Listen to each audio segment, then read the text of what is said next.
Good day, everyone. This session is for our Module 2 review. Okay, so in our session, we will discuss from Module 2.1 up to Module 2.5. So before we start our actual review, okay, so please be reminded that the following tables, okay, and formulas that you need to use in your Module Assessment 2 are already uploaded in your BBL. And also, upload it also in your MS Teams. Okay, so you will have your positive z-score table. Okay, you have your negative z-score table. You will have your t-distribution table. Next is we have the chi-square table, and lastly you will have the confidence level table. Okay, so in terms of formulas, so from module 2.1 here, 2.2, 2.3, okay, 2.4, and lastly is we have the 2.5 formulas. Okay, so always remember, please be reminded that the formula card should be based on this given formulas. Okay, so it's up to you if you want to include the derived versions, but for me, these formulas are enough in order for you to answer your examination. Okay, excuse me. So I think we can start our actual review. Okay. Okay, so let's start our Module 2 review. So let's start with Module 2.1, wherein we will discuss what? The discrete probability distribution. Okay, so in terms of discrete probability distribution, so we have these different formulas. So for the binomial formula, so for the binomial distribution, so we have probability is equal to ncx multiplied by p raised to x multiplied by q raised to n minus x. Okay? Always remember, this operation is just like your what? NCR. Or you will use your calculator in order for you to solve for what? The combination. Okay? And always remember, in terms of binomial distribution, okay, the value of your n is always greater than the value of your x. Okay?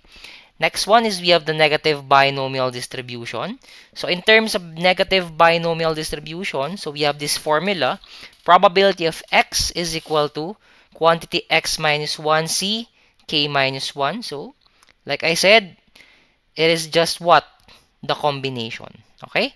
Multiplied by p raised to k multiplied by q raised to x minus k. Wherein the p, okay, is your successes. And always remember that your q is always equal to 1 minus p. Okay? Your q is always equal to 1 minus p. Okay? Next up is we have the geometric distribution, wherein in terms of geometric distribution, we have this formula given.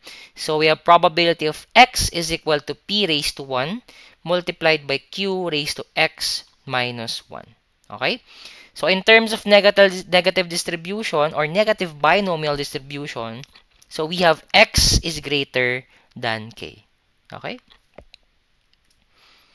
Next, we have the multinomial distribution. So based on multinomial distribution, so we are dealing with two or more, what? Two or more givens. Okay? So in terms of multinomial distribution, so we have this formula. So we have probability is equal to n factorial divided by x sub 1 factorial multiplied by x sub 2 factorial up to x sub I factorial. So it depends on the number of givens multiplied by probability 1 raised to x sub 1 multiplied by probability 2 raised to x sub 2 up to p raised sub I raised to x sub I. So it depends, like I said, on the number of given. So if you have 10, so it will be p sub 1 up to p sub 10 and x sub 1 up to x sub 10. Okay? Next one is we have the hypergeometric distribution. Okay? So in this case, we have the formula quantity kcx. So again, combination multiplied by n minus k c n minus x, again combination divided by ncn, again combination. And always remember that the large n is your large value because our n is our what? Population size, and small letter n is just your what? Sample size. Okay? Next one is we have the Poisson's distribution. So in terms of Poisson's distribution, so we have this formula, f of x, or probability of x, is equal to e raised to negative lambda multiplied by lambda raised to x all over x factorial. Wherein, in terms of Poisson's distribution, we are dealing with time series problem. So if there are time present in the problem under discrete probability distribution, automatic, you will use the Poisson's distribution. Okay? That's the only thing that you need to remember, okay, if you need to use the Poisson's distribution. So the problem, okay, composed of time series. So years, days, months, decades, millennium, and so on. Okay? In order for us to be guided in terms of the given, so we have this determining discrete probability distribution problems by givens. Okay? So let's discuss this. So if there are 3 givens, okay, so the problem can be between the two. So it can be a binomial distribution or it can be a negative binomial distribution. Okay?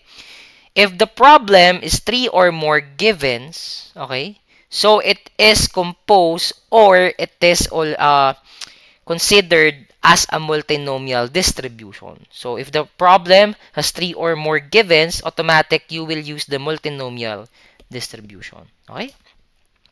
So if the problem has exactly 2 givens, okay, therefore it is between the geometric distribution and the Poisson's distribution. Okay? And lastly, if the problem has an exact 4 givens or exact number of 4 givens, automatic, your problem is about the hypergeometric probability distribution. So remember guys, it can help you to determine what formula you will use in the problem. Okay? Again, if there are exactly 3 givens, binomial negative. So if there are 3 or more givens, okay, automatic it is multinomial.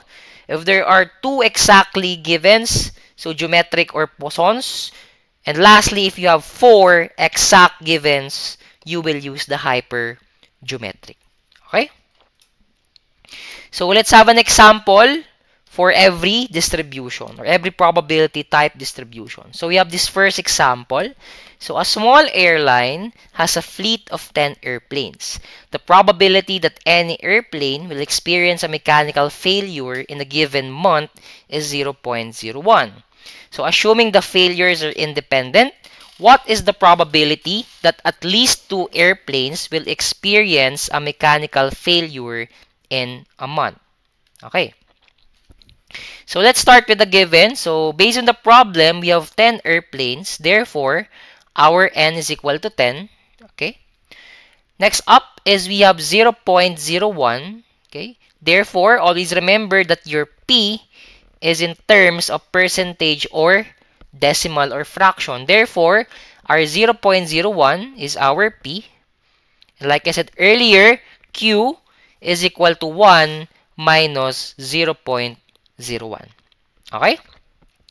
So for the required, we need to get the probability of x, okay, is greater than 2 but less than 10 because based on the problem, okay, so let's read the problem again in the last part. What is the probability that at least 2 airplanes will experience a mechanical failure? Therefore, our range will be 2 up to 10 because we have a total fleet of 10 airplanes. Okay? Therefore, our required is equal to P, okay? Probability of X greater than P but less than 10. Okay?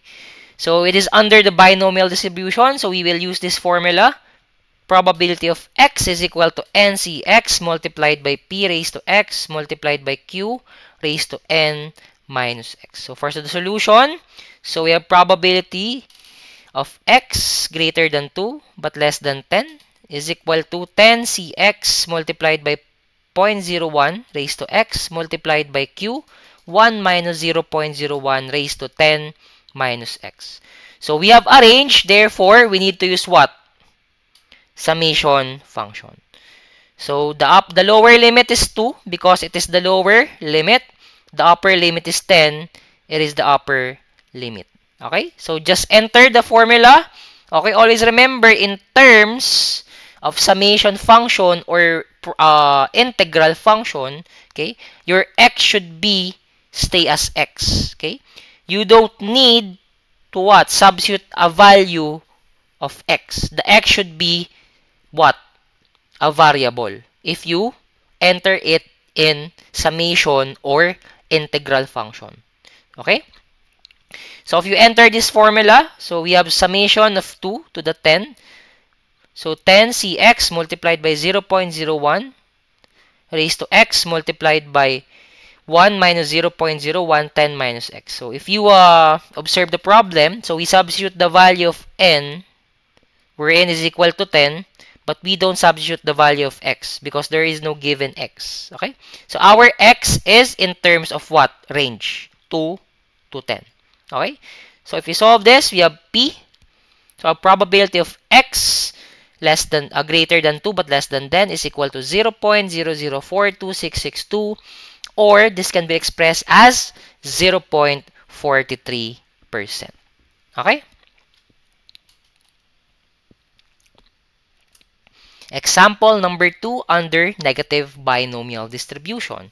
So a manufacturing process produces items with a 5% defect rate. What is the probability that exactly 3 defective items are found before 20 good items are produced? Okay? So please listen carefully. So how can we distinguish a problem if it is under the negative binomial distribution? One thing that you need to understand and to remember is if you are dealing with negative binomial distribution, okay, the defects comes first before the successes or good items. Again, in terms of negative binomial distribution, okay, one thing that you need to understand and remember that the problems, okay, under negative binomial distribution, they are presenting first the defects before the successes or good items.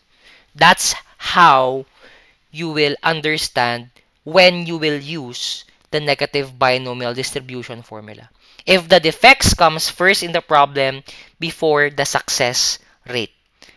Okay? Again, defects or failures first before the success or good items. Okay? So what is the probability that exactly 3 defective items are found before 20 good items are produced? Okay? So our x is equal to 20. So we have the number of successes, good items. K is equal to 3. So we have the 3 defective items. P is our 0.05. So because we have 5% here.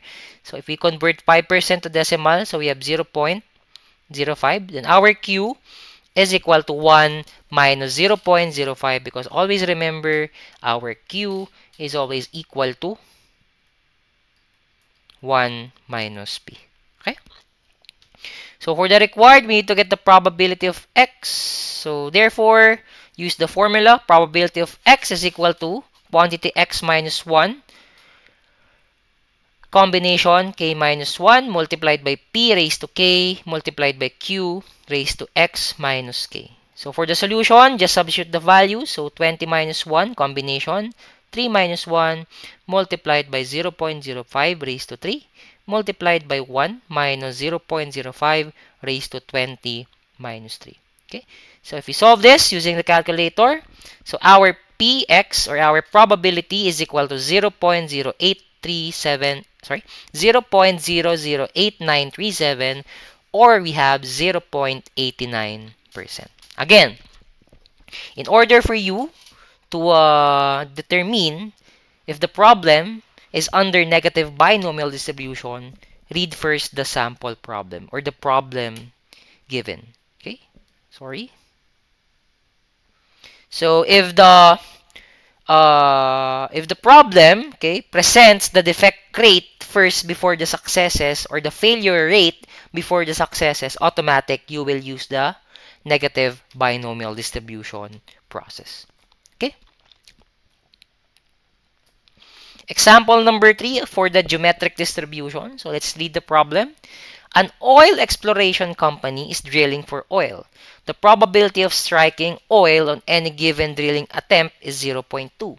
What is the probability that they will need to drill exactly 5 unproductive wells before striking oil for the first time? Again, like I said earlier, if there are only 2 givens in the problem, so it's between the Poissons and geometric distribution. But this time, we are not dealing with time. Okay?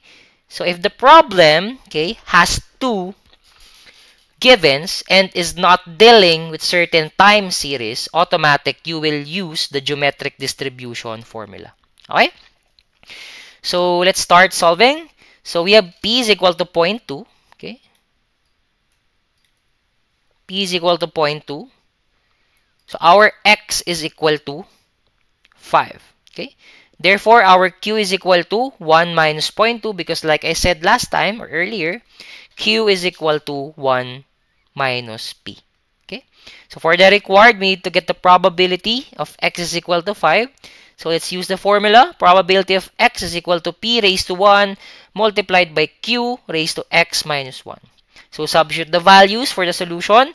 So we have 0.2 raised to 1 multiplied by 1 minus 0.2 raised to 5 minus 1 because we have X minus 1 here. So the answer, we have probability of X is equal to 0.08192 or we have 8.19%. One thing that you need to remember in terms of geometric distribution, okay? Again, you have 2 givens, and if there is no given time series, no days, no hours, no seconds, no years, automatic, it is under the geometric distribution process. You will use this given formula. Okay?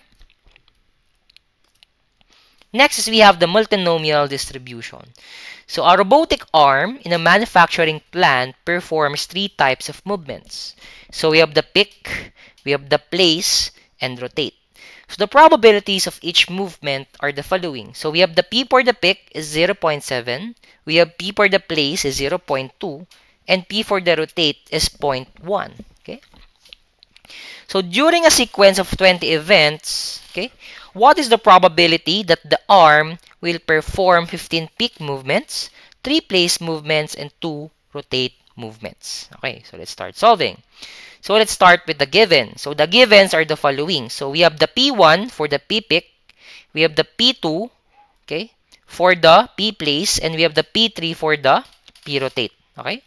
So we have 0.7, 0.2, and 0.1. So like I said earlier, okay, or last time, the value of your P is paired with the value of your X. Therefore, excuse me. So the value of your P, so for the pick is 0.7. So for the pick movements, we have 15. So for the place, P place, we have 0.2. For the X sub 2, we have 3. So for the P rotate, we have 0.1. Therefore, our X rotate is 2. Okay? So they are partnered. So 0.7, 15, 0.23, 0.12. Okay? So 0.7, 0.15. So because they are same as 1. 0.2 and 3 are partnered because they are sub 2. And 0.1 and 2 are partnered because they are sub 3. Okay? And the total value is you have 20 movements. Therefore, our N is equal to 20. Okay?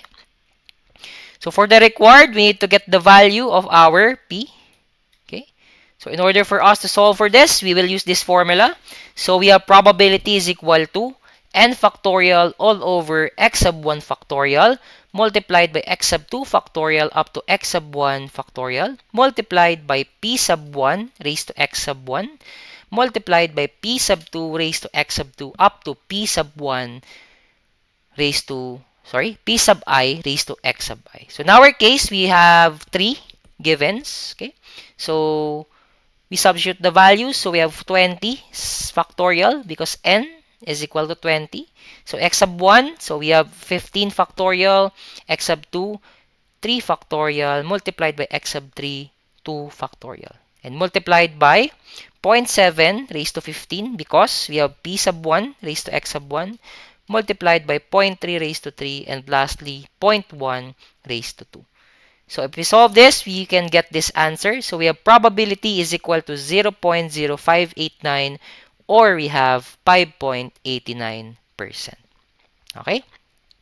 Always remember, in terms of multinomial distribution, okay, the P1 and X1, okay, if they have the same subscript, okay, they are paired. So if this is for the pick, or for this is for the pick, so the X1 is also for the pick.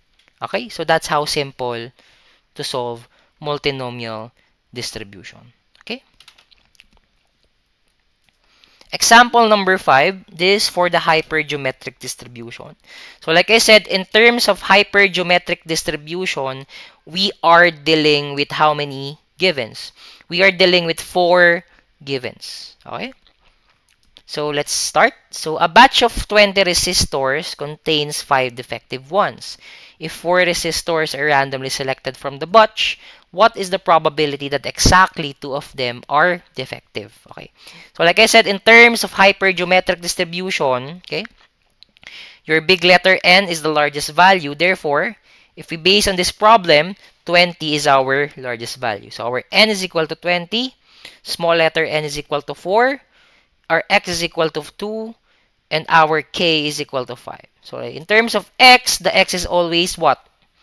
The value of your probability. Or x is always in the last part of the problem. Okay? So for the required probability of x is equal to 2. So we can use this formula. So we have probability of x is equal to quantity kcx, or the combination, multiplied by n minus k c, small letter n minus x, combination again, all over big letter N, C, small letter n, again and again, combination. So for the solution, so let's substitute the value. So probability of x is equal to quantity 5c2 multiplied by 20 minus 5, c4 minus 2. So this is 15. This is 2. Okay. So all over 20c4. So our final answer, so the probability of x is equal to 70 over 323, or we have 0.2167. Okay. And lastly, for the discrete probability distribution, is we have the Poisson's distribution. So in terms of Poisson's distribution, like I said, they are based on what? Time, series, problems. So if there are time given, for example, hours, seconds, days, weeks, years, decades, millenniums, and so on, centuries. Automatic, if there are only 2 givens and there is a time present in the problem, you will use the Poisson's distribution formula. Okay, so let's try this problem. So a manufacturer finds that there are on average 2 defects per 100 meters of wire.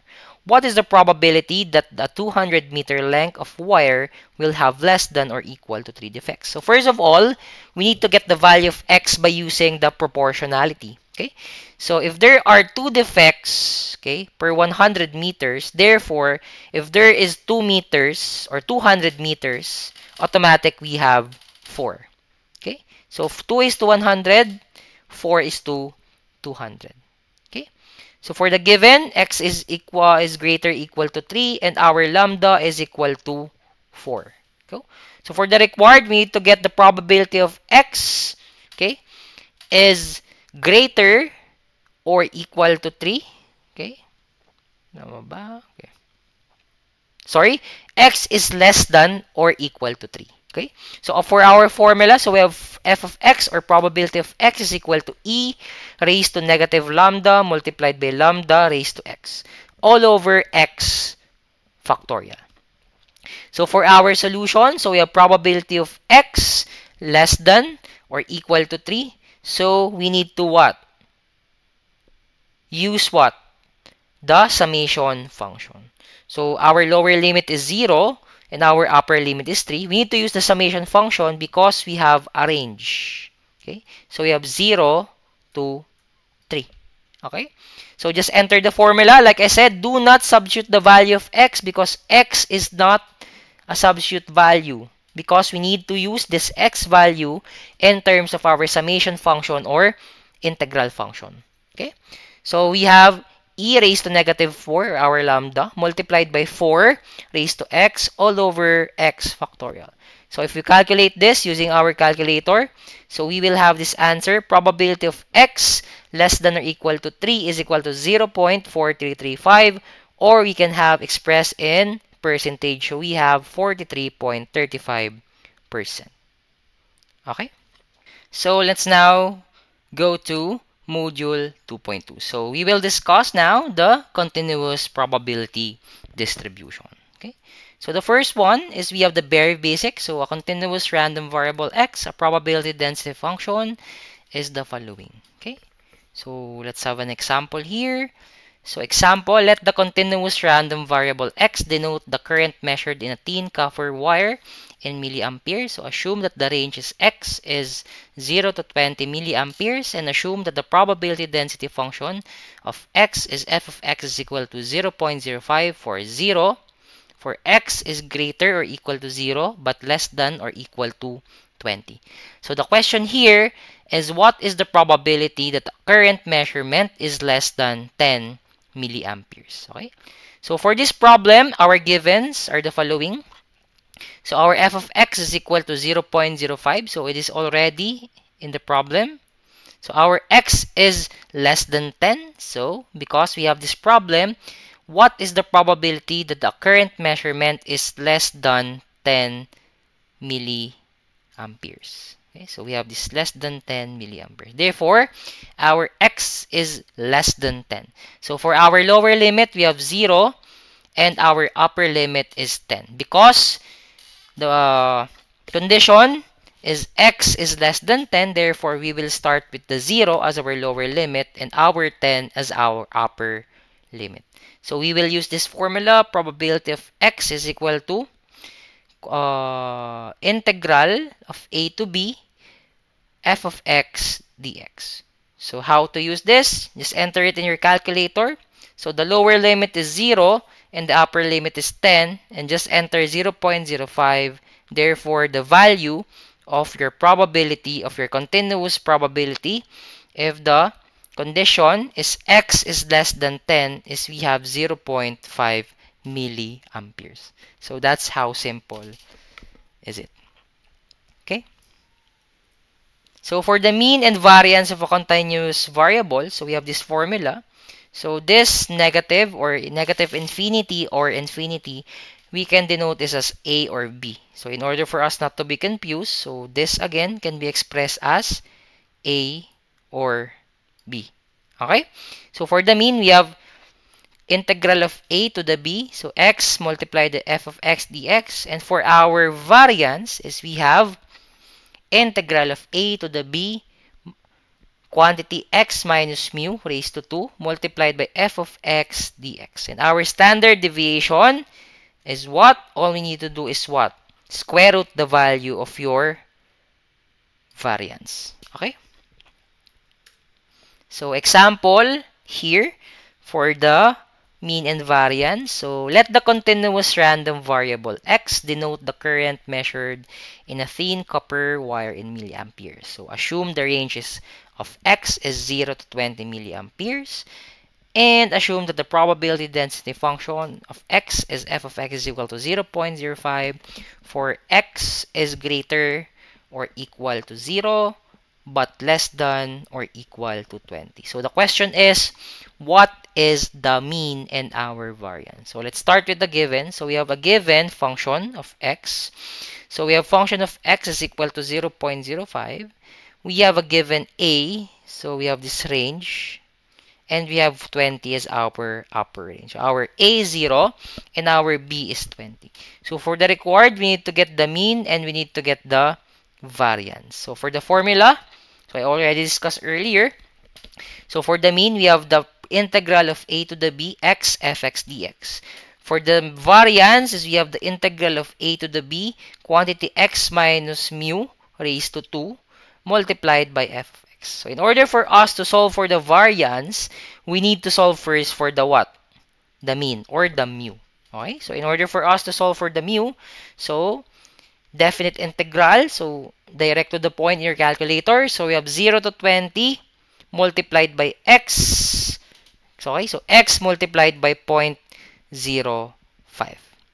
Okay, always remember, like I said earlier, in terms of integral function and the summation function, the value of x should be the same.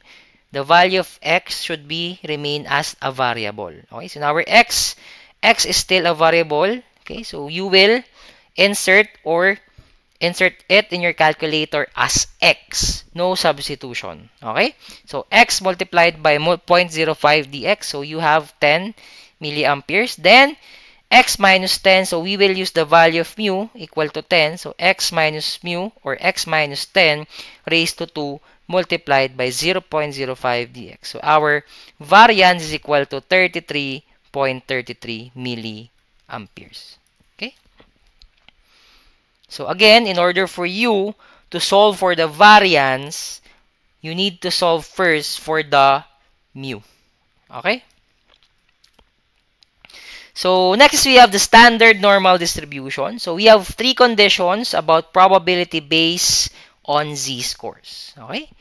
So always remember, if the probability of any variable, okay, is less than any number, so your z-score probability is as is. So if the value, for example, p z is less than 1.2, so if you look at the table or if you use the calculator, the value that you encountered or you computed is as is. So that is the final answer. Okay? Next, if the p variable or any variable is greater than any number, so let's write an example. So p z less than 2. Okay. So for the next one, we have p z greater than negative 2. So this is just an example. So if p variable is greater than any number given, you need to what? Subtract the value that you get based on the table or using the calculator from 1. Okay? So remember, if any variable is greater than any numerical number or figure, you should subtract the computed value or the determined value from 1. Okay? So we have first condition, second condition, and lastly, so if p of any number or variable is between two numbers, okay, you need to subtract the p values of numbers, and also always remember the probability should be what? A non-negative. So the answer should be positive. So for example, you have p quantity negative 2 less than z, but z is less than 2. Therefore, you need to get the value of this one based on the table or calculator and value of this one, and you need to subtract it in terms of positive answer. Okay, so all you need to do is to get the bigger value. So we have the bigger value minus the smaller value, because in order for us to get a non-negative value, okay, we should have a positive. Therefore, our first value should be bigger than the second one. Okay, so bigger value minus smaller value. Okay. So for example, so using the cumulative probabilities for a standard normal random variable table provided, so determine the probabilities of the following. Okay, so like I said, you can use the formula. So if we have p, so the variable is greater than, therefore you need to subtract it from 1. So if the variable is less than the number as is, okay, again, if the variable is greater than a number, subtract from 1, okay, And lastly, if it is between, the variable is between a certain number, okay, you need to find the difference. And in terms of positive value.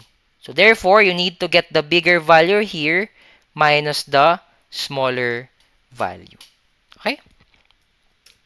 So next is we have the z-score. So how can we compute for the z-score? So we have the standard normal distribution. So under the standard normal distribution, we have this formula. So we have z is equal to x minus mu all over our sigma. Okay, wherein our x is our mean. So this is our sample mean, and our mu is our population mean. And our mu, or our sigma is our population standard deviation. Okay? So let's try this. So a large number of tests of line voltage to home residences show a mean of 118.5 volts and a standard deviation of 1.20 volts. Assuming normal distribution, determine the percentage of data between 116.1 and 120 volts. So in order for us to solve this, let's start distinguishing the problem or determining the problems. So we have x lower is equal to 116.1, okay? And our x upper is equal to 120 volts. So always remember that your x lower is the lower value and the x upper is your upper value. So our mean is equal to 118.5. So this is our population mean. And our standard deviation or population standard deviation is equal to 1.20. So for the required, we need to get the probability. So we can use this equation. So we have z is equal to x minus mu all over standard deviation. So we need to solve for the two z's. So we need to solve for the z lower and we need to solve for the z higher. And then we need to subtract the values. So for the z lower, so we have x is equal to 116.1 minus 118.5 or our mean all over 1.20. So our standard deviation. So the value is equal to negative 2. Next one is we need to solve for the z higher. So we have 120 minus 118.5 over 1.20. So we have 1.25. And then we will arrange the values based on our z-score probability. So the lower one is the negative 2 and the higher one is we have the 1.25. So get the values of each one. So like I said, okay, the operation should be like this. So we have the bigger value minus the smaller value in order for us to get a positive answer. Okay, so if we apply this, so we have a final answer of 0.8176.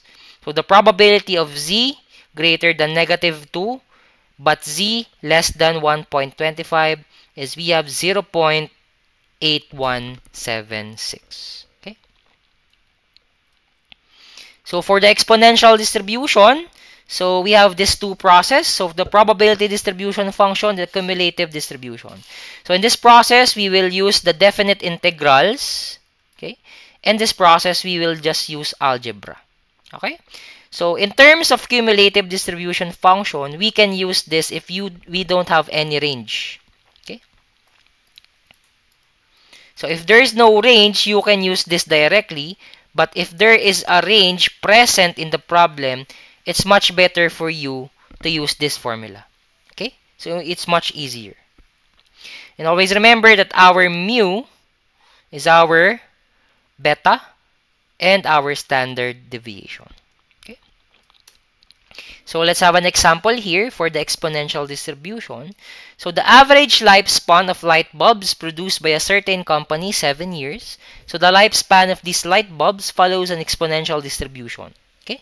So what is the probability that a randomly selected light bulb will last less than or equal to 5 years? Okay? So always remember that your beta is much higher than your x. Okay? So our 7 is our beta. Our lower limit is 0 and our upper limit is 5 because based on the problem, what is the probability that a randomly selected light bulb will last less than or equal to 5 years? So for our required, we need to get the probability of x less than or equal to 5. So for our equation, we will use the first one. So it's up to you if you want to use the first one or the second one. Okay? So if you use the first one, so we have the integral of a to the b 1 over beta multiplied by e raised to x over beta. So if you use the another one, so we have the 1 minus e raised to negative x over beta. So for the solution, just substitute the value. So like I said earlier, that the value of your x should be remain as x. So if the x is variable here, so in terms of your calculator, the x should be remain as x variable. Okay? So we have the integral of 0 to the 5, 1 over 7, because the value of our beta is 7, e raised to negative x, so stayed as x over beta or 7. So we have the value, so if we can use also the another one. So we have 1 minus e raised to 5 over 7, because the 5 is the value of our x and our 7 is our beta. So P, so probability of x less than or equal to 5 is equal to 0.5105, or we have 51.05%. Okay? Next one is we have the module 2.3, wherein we will study or we will discuss the joint probability distribution. Okay? So in this part, so in this time or this type of lesson, so this is the summary. Okay, so if we have joint probability distribution, all we need to do is to find the intersection of the table. So in terms of marginal probability distribution, you need to find the total. Okay, and for the conditional probability distribution, it is the ratio of joint probability of A and B and marginal probability of B. So in our case, we have the formula for the conditional probability distribution. So PAB is equal to P A and B over PB. So also we have the Bayes theorem or the Bayes theorem. So we have the PBA multiplied by PA over PB. Okay, so remember, if we talked about joint, all you need to do is to find the intersection. If we talk about marginal, you need to find the total. And for the conditional, please use this formula. Wherein the first one is your A and the second one is your B. Okay? So let's try this example. So a coffee shop sells two sizes of lattes, small and large. Let X be the random variable representing the number of small lattes sold in an hour, and Y be the random variable representing the number of large lattes sold in an hour. So the joint probability distribution of X and Y is given in the table below. Okay? So for the letter A, what is the probability that the coffee shop sells exactly one small latte and one large latte in an hour? Okay? So if we have 1 for the X and 1 for the phi or for the Y, therefore the intersection is 0.25. So the answer, if X is equal to 1, Y is equal to 1, so equal to 0.25. So next one, what is the probability that the coffee shop sells at least one small latte in an hour? So we will find the total value. Okay, so all we need to do is to find all excess. Okay, if there is one small latte. So in our case, we need to find what? We have x0, y1. Okay, at least one small latte. Sorry. Where is this? So in order for us to solve that, so we have solution B. So this includes the cases where x is equal to 1 or x is equal to 2. So we need to sum the probabilities for these cases. So P x sub 1, y sub 0 plus P x sub x is equal to 1, y is equal to 1 plus P. So all you need to do is to add all the values. Okay?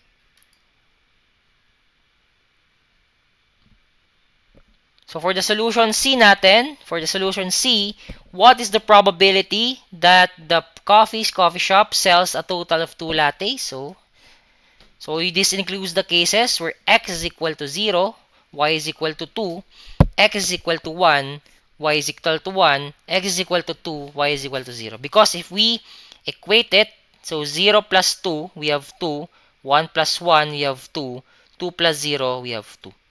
Okay, so all you need to do is to get the values. So we have here, so we have 0.5, 0.25, and 0.05. So we have the total of 0.35. Okay. Next example, for the marginal probability. So a survey was conducted on the reading habits of adults. Respondents were classified by age group. So we have young, 18 to 35, middle age 36 to 55, senior is we have the 56 plus age. And by their preferred reading material, so we have the fiction, non-fiction, and magazines. So what is the probability that a randomly selected respondent is either young or prefers reading magazines? Okay? So we have this table given. So all we need to do is to get the probability of young or reading magazines. Okay? So in our case, in order for us to solve this, we have this equation. So P young or magazine is equal to P young, or the total of young, plus the total of magazine minus the repeated one. Okay? So for the solution, so P young or magazine is equal to 0.3 because the total of young, so we have 0.15 plus 0.1 plus 0.05, we have 0.3. Okay? And the value of our magazine, so we have 0.5 plus 0.1 plus 0.15, we have also 0.3. And always remember, if there is a word or in the marginal probability problem, you need to find the repeated. So in this case, the repeated is young. Under young in magazine is equal to 0.05. So all you need to do is to subtract the repeated. So we have 0.3 plus 0.3 minus 0.05. So the probability of young or prefers reading magazine is equal to 0.55, or we have 55%. Okay, so that's how easy to solve marginal probability. All you need to do is to find the total of different probabilities or different columns or rows, and then you will just need to subtract the repeated value. So it is like the probability or the addition rule number 2 of probability. Okay?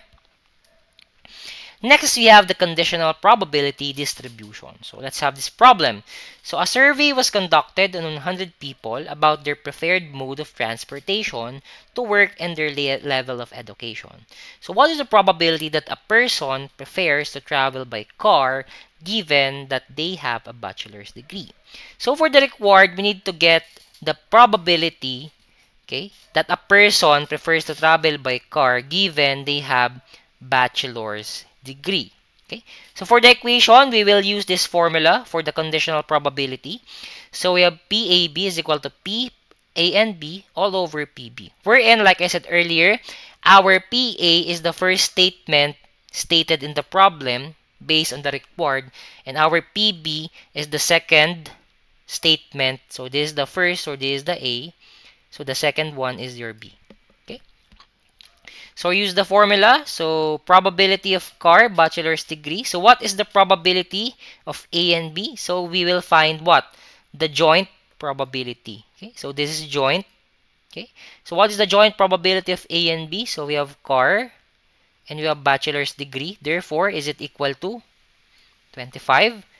And the marginal probability of B. So what is the marginal probability of B? So our B is bachelor's degree. So the total is 40. So our denominator is 40. Therefore, we have 25 over 40. We have 0.625, or we have a final answer of 62.5%. Okay. Okay. So next is we have the module 2.4. So in module 2.4, we will discuss the sampling distribution. Okay. So first, we have the central limit theorem. Therefore, we have this formula. Z is equal to x bar minus mu all over sigma over square root of n. We're in. Always remember, our x bar is our sample mean, our mu is our population mean, our sigma is our population standard deviation, and our n is our sample size. Okay, so let's try a problem based on this formula. So a large population of light bulbs has a mean lifespan of 1,000 hours with a standard deviation of 50 hours. If you take a random sample of 100 light bulbs, what is the probability that the average lifespan of the sample, okay, will be between 990 and 1,010 hours? So first of all, we are given with the population standard deviation equal to 1,000. So we have two means, okay? We have population mean of 1,000. So we have two sample means of 990 as our lower mean, and our 1,010 is upper mean. Then we have the population standard deviation is equal to 50. Okay, so it's already given, and our n is equal to 100 because we have a sample of 100 light bulbs. Okay, so for the required, we need to get the average lifespan of the sample. So we have this word between. Therefore, we have a range of 990 up to 1,010. Okay, so for the formula, we will use the z-score formula or the standard distribution of the sample mean formula. So we have z is equal to x bar minus mu all over standard deviation over square root of n. So first, we need to solve for the z lower. So substitute the value. So we have 990 here. Okay, so we have 2, negative 2. And for the upper natin, okay, so we have 1,010. So substitute. So we have negative 2. Okay. So in our case, so the probability, probability of x or the probability of x bar is greater than negative 2 but less than 2. So like I said, in terms of this condition, if there is a range between a certain variable, you need to get what? The difference. And it should be what? Positive in value. So the probability of x bar greater than 990 but less than 1010 is we have 0.9545 or we have 95.45%. Okay. Next, you have the point estimation. So just remember, in terms of point estimation, all you need to do is to subtract the sample value and your population value. So the sample will come first before your population, and it will also be in absolute value in order for us to get what? Positive value, because any number inside a certain absolute value will become positive, even if it is negative or positive. Okay. So in terms of standard error for sample mean formula, so we have this formula. So we have sigma sub x bar is equal to sigma all over square root of n. Okay, wherein our sigma is the population standard deviation. Okay, and our n is our sample size. So let's try this problem. Okay, so an article in the Journal of Heat Transfer described a new method of measuring the thermal conductivity of armed iron. So using a temperature of 100 Fahrenheit and the power input of 550 watts, so the following 10 measurements of thermal conductivity were obtained. So first one is we need to find the point estimate, and letter B is we need to find the standard error of the sample mean. So in order for us to find the A, so we have a given of 10 different values here. So for the required, we need to find the mu, we need to find the standard deviation, and lastly, we need to find what? The standard error. Okay. So for the equation of the mean, so we have mean or mu is equal to summation of x or the total divided by n. So for the formula for our standard deviation, so we have square root of summation of x minus mu raised to 2 all over n minus 1. And lastly, we have x, we have sigma sub x bar is equal to sigma all over square root of n. So first of all, for the solution, we need to find the mean. So all we need to do is to add all the values and divide it by n. So our n is equal to 10. So divide all the values by 10. So we have a mean of 41.924. So in order for us to solve for the standard deviation, we need to construct a table. So we need to subtract our x by our mu. Okay, so just subtract it and you will get this value. And next is you need to square it. So after you get the difference, you need to square it. So you have this value, and after that, you need to add all the values here in this column. Then you will get this summation. So we have summation of x minus mu raised to 2 is equal to 0.72644. So we now have the value of summation, so we can now solve for the standard deviation. So just insert the value here, substitute the value here. So we have square root of 0.72644 all over n minus 1. So we have 10 minus 1. So our standard deviation is 0.2841, 04832. So after we get the standard deviation, so we now have the value of our mu and our standard deviation. So we can now solve for the sigma x bar.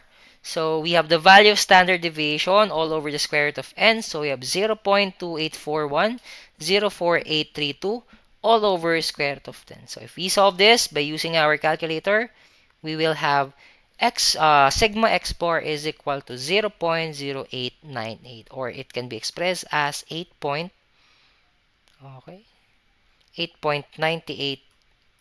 Okay, so that's how we solve a certain standard error if there are given values. So first we need to solve for the mean in order for us to solve for the standard deviation. And if we also already solve for the standard deviation, we can now solve for the sigma x bar. Okay. So next for the sample size determination. So in terms of sample size determination, so we have these three formulas present. So I already discussed this, but let's have a review about how to distinguish what formula can we use. Like I said earlier, or last time, in order for you to distinguish or to know or determine what type of formula you need to use, please depend on the problem. Please depend on the givens. Okay? So for example, you are given with sigma, automatic you will use the first formula. Okay? If you are given with a certain P and E, you can use the second or you can use the second. If you're given with the population samples, you're given the population size or big letter N, automatic you will use this third formula. Okay? So let's have a review here. So your N is the sample size, small letter N. So our E is the tolerable error. So in terms of E, please look for the word true. Okay? So if there is a word true value, true proportion, automatic, that is your E. So Z alpha over A can be found in what? The table of the confidence level. So we have the sigma sub x. So this is our population standard deviation. Our P is our percentage of the population or the probability or the proportion. And our big letter N is our population size. Okay. So this is our confidence level table. So if there is a given percentage confidence level, automatic the Z alpha over 2 or the Z is the equivalent of these values. Okay, so the commonly used are the following. We have 90, 95, and 99. And always remember that 95 is the most used by the researchers. Okay. So we have this example number 1. So an aviation safety inspector wants to estimate average number of passengers complaints per flight for a particular airline. They want to be 95% confident that their estimate is within 0.5 complaints of the true average. So a pilot study suggested that the standard deviation of passenger complaints per flight is approximately 1.2. What sample size or number of flights should the inspector use? So based on the problem, we have these three given. So we have the CL, we have the E, and we have the standard deviation. Therefore, we can use the first formula. Okay. So if we have 95% confidence level, so if we look in this table, So if we have 95% confidence level, automatic our z alpha over 2 is equal to 1.96. Okay, so we have here 1.96. So for the required, we need to find the sample size. So we will use the first formula. So we have the n is equal to z alpha over 2 multiplied by sigma x all over e raised to 2. Okay, so for the solution, just substitute the value. So we have quantity 1.96 multiplied by 1.2 all over 0.5 raised to 2. So our answer is 22.13. And always remember, in terms of sample size determination, we need to what? Round. We need to round up to the nearest whole number. So in our case, if we have 23.13 here, our final answer will be 23 because we round up a certain value. Okay? Example number 2. A marketing analyst for a new online subscription service wants to estimate the proportion of website, okay, visitors who will sign up for a free trial. Okay? They want to be 90% confident, okay, that their estimate is within 3 percentage points or 0.03 of the true proportion. Okay? So like I said, if there is a true in the problem, it is your E. They have no prior information about the sign-up rate, so they will use the most conservative estimate for the population proportion, okay? So which is 0.5 or 50%. So what sample size of website visitor should they use for this study? So based on this problem, we have 3 given. So we have the CL, we have the E, 0.03, and our P is equal to 0.5, okay? So if we have 90% CL, we have the value of our z is equal to 1.645. So we have here z alpha over 2 is equal to 1.645. So our required is our sample size. Therefore, if we are given with the P and C and E, we can use the second formula. So we have n is equal to z alpha over 2 raised to 2. So it is squared multiplied by P multiplied by 1 minus P all over E raised to 2. So substitute the values here. So we have 1.645 squared because it is squared multiplied by P 0.5 multiplied by 1 minus P 1 minus 0.5. All over the value of E squared. So we have 0.03 squared. So we have 751.67. Or like I said, you need to round up to the nearest whole number. So our final answer is equal to 752.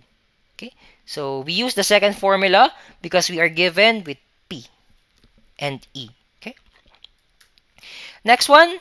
So a university registrar wants to survey students about their satisfaction with the online course registration system. There are 15,000 students enrolled at the university, so the registrar wants to be 95% confident that the estimated proportion of students who are satisfied is within 5 percentage points of the true proportion. So a pilot study suggested that approximately 60% of students are satisfied with the system. So what sample size should the registrar use for the survey? Okay? So based on the problem, we are given with the N, we are given with the E, and we are given with the P. So our N is equal to 15,000. Our CL is 95%. Our E or true value or proportion is we have 5%. And our P is equal to 60% or 0.6. So if we are given with N, we will use the third formula. So our required is N. So our Q is 1 minus P, therefore 1 minus 0.06, so our Q is equal to 0.4. So we can use the third formula. So we have N multiplied by Z alpha over 2 squared multiplied by P multiplied by Q all over N E squared plus Z alpha over 2 squared multiplied by P times Q. So just substitute the values here. Okay. And if we have the answer of 359.94, round up to the nearest whole number. So we have 360. Okay, so for the last part is we have the module 2.5. So the first formula that we need to understand or to remember about the module 2.5 is the value of A, okay, or the alpha, wherein alpha is equal to 1 minus CL. Therefore, all we need to do is to subtract the value of your confidence level. So in terms of percentage, you need to convert it to decimal. and subtract it from 1. So the alpha is equal to 1 minus our CL. Okay? So first formula for the confidence interval for the mean. So like I said last time or earlier, so if your standard population deviation is known, or your n is greater or equal to 30, you will use this formula and you will use the Z alpha over 2. Okay, so you will use the Z CL table, or we have the Z confidence table. Okay, so let's try this. So a researcher wants to estimate the average height of adult women in a certain city. So from previous studies, the population standard deviation is 2.5 inches. So a random sample of 100 women is selected and their average height is found to be 64 inches. So we need to find the 90% confidence interval for the population mean height. So we have CL is equal to 90%. So therefore our Z alpha over 2 is equal to 1.645. So we have a mean or average height is equal to 64. We have standard deviation is equal to 2.5, and our n is our number of sample, so we have 100 here.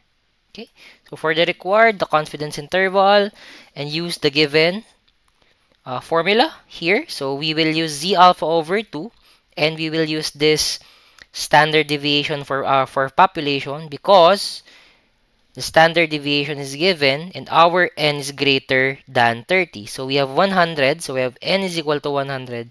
Therefore, 100 is greater than 30. So we can use this type of formula. Okay. So like I said last time, so the left side, subtraction. Right side is just addition. Okay. So for the solution, direct substitution the values. Okay. So we have 63.59 less than mu less than 64.41. So for our final answer, quantity 63.59 inches, 64.41 inches. Okay. So for the confidence intervals for the mean, okay, when our population standard deviation is unknown or n is less than 30, please use the t-distribution table. Wherein, if we look closely at the problem or the formula, so they are just the same, but we just change the z to t and our sigma to s, because, okay, our sigma is not given. And for the degrees of freedom, so all we need to do is degrees of freedom, or df, is equal to n minus 1. Okay? So this is an example of the distribution table. So let's try this. So 12 randomly selected laptops were tested for battery life in hours. So the mean battery life was 8.5 hours and standard deviation was 1.12 hours. Find the 95% confidence interval for the mean battery life. So assume that the variable is approximately normally distributed. Okay. So let's start with the given. So we have CL of 95%. Okay. So our X is 8.5. Okay. So mean. So our standard deviation is 1.2 here.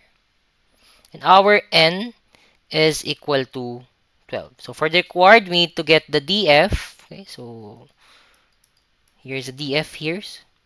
And we have the confidence interval. So for the equation, formula of DF is equal to DF is equal to N minus 1. And for the confidence interval, so this is the given formula.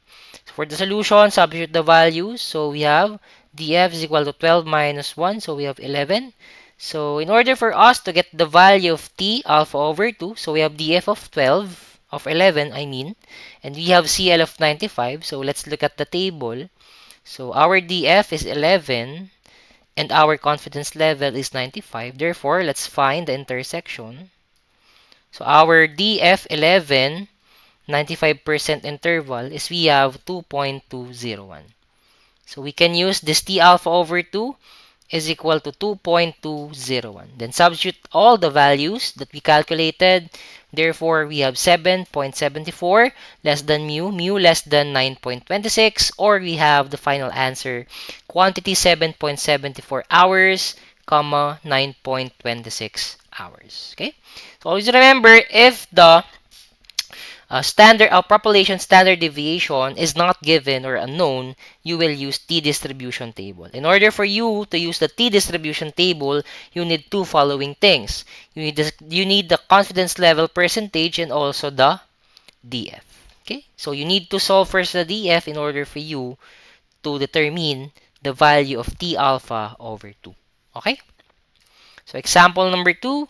So the data represent a sample of annual number of car thefts in the city over the past several years. Okay, so find the 95% confidence interval. So in this case, okay, the distinct given in the problem is only the CL. Okay, so what is the value of N? So the value of N is 7 because we have 7 present values here. So I have 1, 2, 3, 4, 5, 6, 7. Therefore, our N is equal to 7. Okay, so for the required, we need to get the mean, we need to get the standard deviation, we need to get the DF, we need to get the confidence interval, and we need to get the value of our T alpha over 2. Okay, so let's start. So for the equation, for the mean is equal to summation of x over n. For the standard deviation, we have square root of summation of x minus x bar raised to 2 all over n minus 1. For the DF is we have n minus 1. And for the confidence interval is we have this given formula. So first step is we need to find the mean. So in order for us to find the mean, all we need to do is to add all the values divided by the total number of values. So we have to add this value divided by n, which is equal to 7. Therefore, our mean is equal to 1557.142857. So in order for us to get the value of T alpha over 2, so we will solve for the DF. So our DF is equal to n minus 1. So we have n is equal to 7. Therefore, 7 minus 1, the value of our DF is equal to 6. So let's look at the table. So we have 95% confidence interval in terms of 6 DF. Okay. So let's look at 6 and let's look at 95%. So what is the value, okay, if we have 6 DF and 95% interval? So we have 2.447. Okay. So the value of our T alpha over 2 is 2.447. So we determine the value of DF. So we are done with this. We are done with the mean. So we now need to solve for the standard deviation. So in order for us to solve for the standard deviation, we are constructing this table. Okay. So like the first example earlier, so all you need to do is to find the x minus x bar raised to 2. So you need to get the summation here. Okay.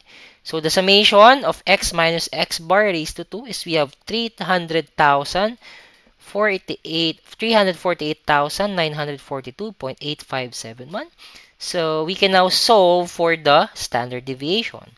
So we have square root of summation of x minus x bar raised to 2. So we have 348,942.8571 here divided by n minus 1. So we have 7 minus 1. So our standard deviation is equal to 241.157,921. So substitute the values in the confidence interval formula. So we have this final answer, 1,334.10, 1,780.18. So just remember the process. In order for you to solve this kind of problem, you need to first get the mean, second, get the standard deviation, get the DF in order for you to get the T alpha over 2. Then if you have all the values computed, you can now solve for the interval in terms of substitution. Okay, so direct substitution, if you have all the values, direct substitution, we can get the final answer. Okay. Next is confidence intervals and sample size for proportion. So in this lesson, all you need to remember is P or P hat here is equal to X over N, wherein X is your number of successes here, and your small letter n is your sample size. And always remember that Q is equal to 1 minus P. Therefore, Q hat is equal to 1 minus P hat. Okay. So the formula for the specific confidence interval for a proportion. So we have P hat is equal minus Z alpha over 2 multiplied by square root of P hat Q hat over N less than p less than p hat plus z alpha over 2 multiplied by square root of p hat q hat over n. So if you remember, okay, all the operations in the left side is minus. Operations in the right side, we have addition. Okay, and always remember, in terms of specific confidence interval per proportion, always round off to 3 decimal places. Okay. So example, so a sample of 800 engineering applicants, applications included 120 from women. So find the 95% confidence interval for the true proportion of women who applied to the engineering program. So let's start with the given. So first is we have CL is equal to 95%. So therefore, if we have 95% CL, our Z alpha over 2, so based on the confidence level table, so we have 1.96. Next, we have the N, or the sample size, is equal to 800 and X is equal to 120 because this is the number of successes. So for the required, we need to get the P hat, Q hat, and the confidence interval. So for the equations, we have the equation for the P hat, so X over N. Q hat, we have 1 minus P hat. And for the confidence interval here. So first of all, we need to solve for the P hat. So we have P hat is equal to X over N. So we have 120 over 800. Therefore, we have 0.15. And our Q hat is equal to 1 minus 0.15. Therefore, it is equal to 0.85. So if you have all the values present in the problem, direct substitution in the formula. And we have this final answer, 0.125, 0.175. So this is our confidence interval in terms of proportion. Always remember, if you need to express your final answer in terms of specific confidence interval for a proportion, it should be expressed in 3 decimal places or round off to 3 decimal places. Okay?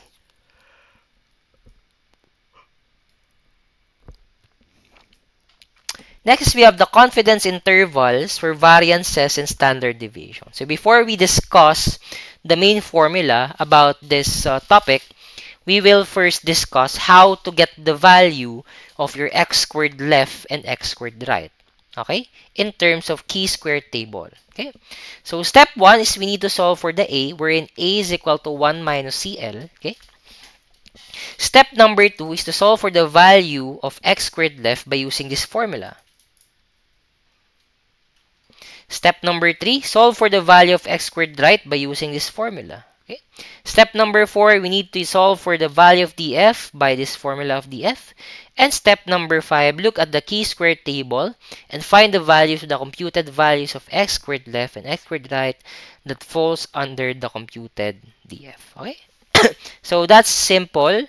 That's how simple we can calculate the value of x squared left and x squared right. So let's have an example to be clear. Okay.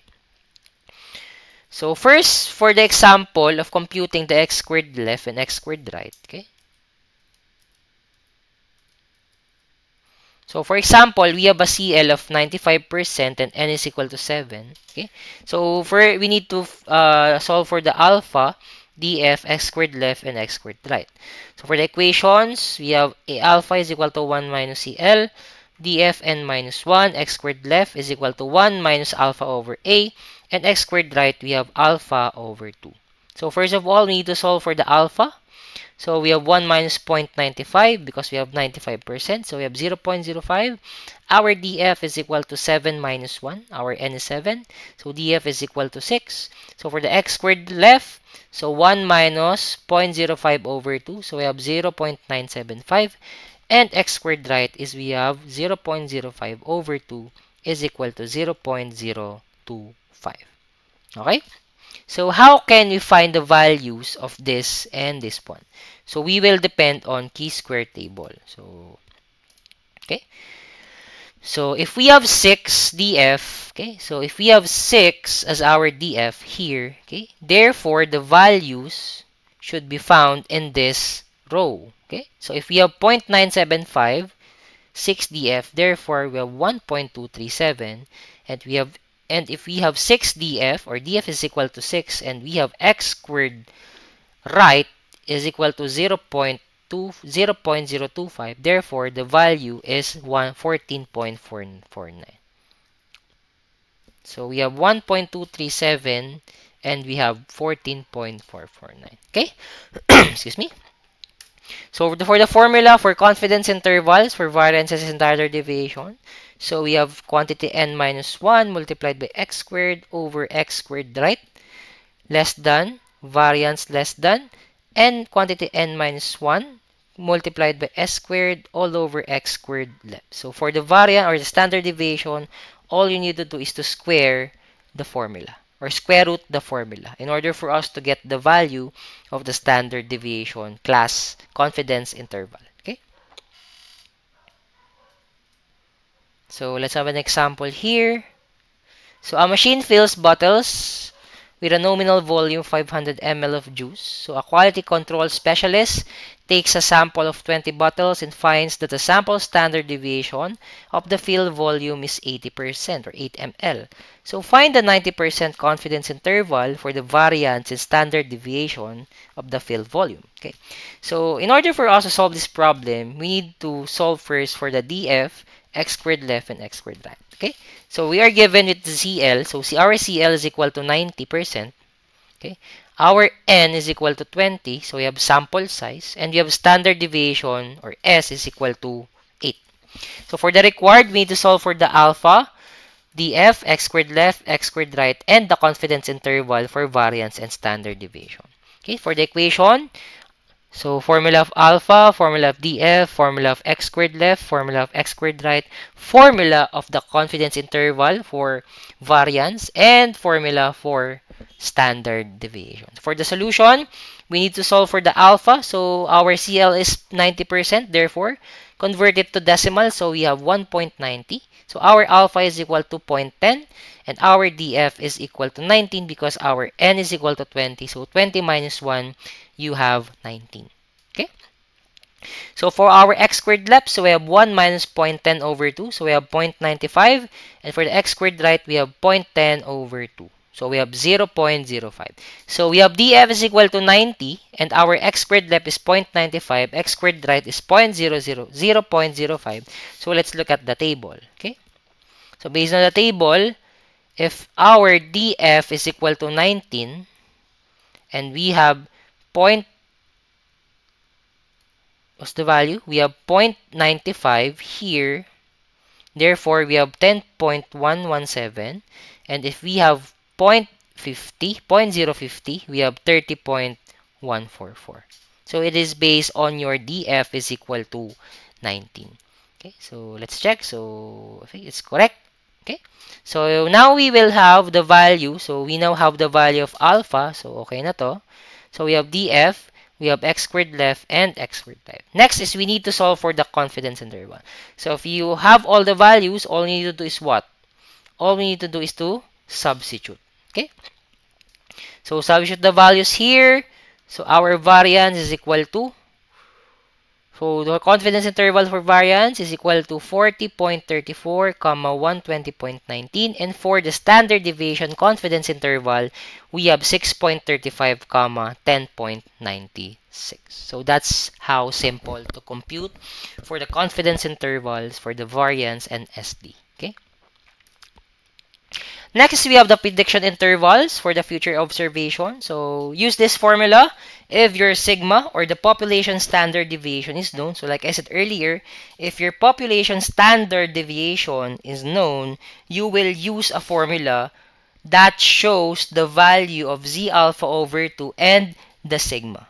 Okay, so in our case, if it is known, so please use this formula because Z alpha over 2 is present and sigma is also present. Okay. So example, so the local bakery Sweet Surrender has seen a surge in orders for their popular chocolate chip cookies. A recent sample of 75 cookie orders showed an average order size of 12 cookies. Assume the population standard deviation is 3 cookies. So for the next customer who orders chocolate chip cookies, find a 99% prediction interval for the number of cookies they will order. Okay? So we have class level or confidence level of 99%. Therefore, if our problem, okay, so the standard deviation of population is known, therefore, we will use Z alpha over 2. So if you look at the table, so our CL 99%, so our value, so the value of our Z alpha over 2 is equal to 2.58. So our N is 75, so we have a recent sample of 75 here. So our standard deviation is 3. And our X bar is we have 12. Because we have an average, we have the word average order of 12 cookies. Okay. So for the required, we need to get the population interval. So for the equation, use the formula that is given. So for the solution, substitute all the values given. And for the answer, we have 4.21, 19.7. Okay.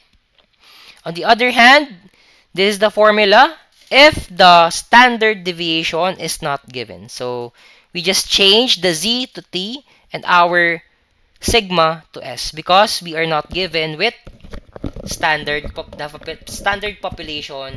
deviation of population.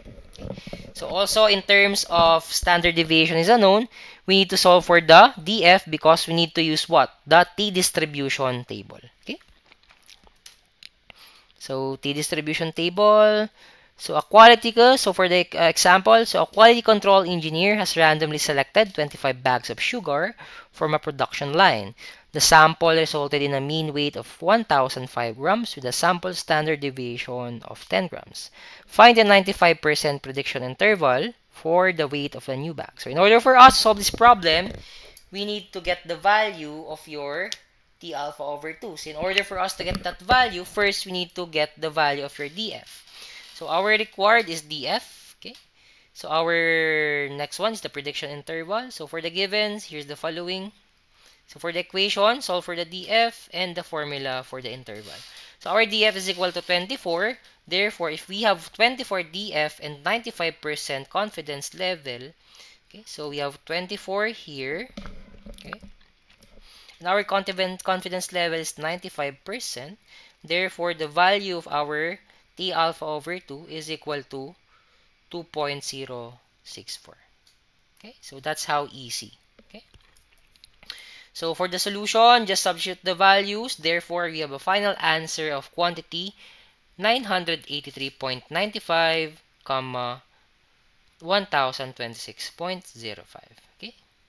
And for the last one is we have the tolerance interval. So in terms of tolerance interval, we have this easy formula, x bar minus ks, x bar plus ks. Wherein all values are given in the problem. So this is the example. So a machine produces metal rods. A target length for each rod is 10 cm.